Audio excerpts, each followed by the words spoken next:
still inspires everybody today. All men are created equal and all this kind of stuff. A great architect, scholar, Thomas Jefferson.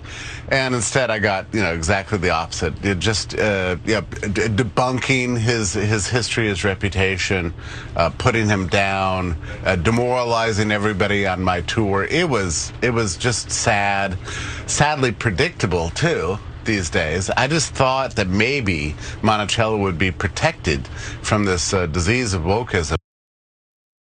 So that weirdo who was on Fox News, who I don't know anything about his background. I'm guessing he's the child of Ben Stein and Roger Stone, and yet somehow older than both. I'm not sure exactly. Went to Monticello to learn deep things, not woke things, deep things, like that Thomas Jefferson was a great scholar. Wait, do you need to know? Do you need to learn that now? You're 90. You should know that by now. But anyway, he's frustrated because they acknowledged that Jefferson owned slaves. And that is inconvenient for them. They would very much like to pretend that slavery never existed. And if it did exist, it really wasn't that bad. And you should all relax about it. But no, he's freaked out, Brett.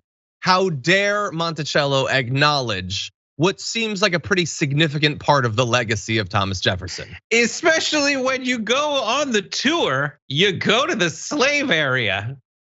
Sorry, Benjamin Stonestein, like that is, and I love that the right wing is all about like, the left is a bunch of elitist hacks, and then they bring out like Bowtie McGinty. Like there's people that you've seen at the hardware store who, if that guy was wearing like a tank top and some shorts, he would look exactly like them. He has gone out of his way to look like a snoot.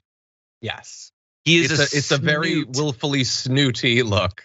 He went there. You did not go there. He did not. I'm willing to wager if it's me and if there's some kind of truthful force in the universe you put your hand on and ask and it tells you. So I assume like a magic 8-ball, the hardest energy of a magic 8-ball. And the earth told me why that guy went there. It would say, hey, buddy, he went there so he could get mad about stuff that they obviously have been telling on the tour since I went there in 8th grade. Yeah. And then he could go complain about it on Fox News to whoever's gonna listen. Yeah, I will extend to him at least the belief that he went there. But again, learning about the legacy of slavery isn't new. What is not especially new, but it's really focused in this area, is desperately looking for something around you that makes you the victim, even passively, so you can do a beeline to Fox News and whine about how big of a victim you are. And you'll have an enthusiastic audience there in terms of the host, and the audience itself will be like, yes, it's unacceptable. How could they possibly mention it?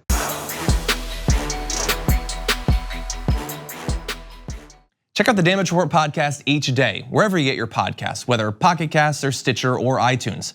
You can join me as I give you the news and stories you want, with a range of co-hosts and interview guests jumping in on the fun each day. Again, that's the Damage Report, wherever you get your podcasts. And if you get them at iTunes, don't forget to rate and review. Sometimes I'll read them live on the show.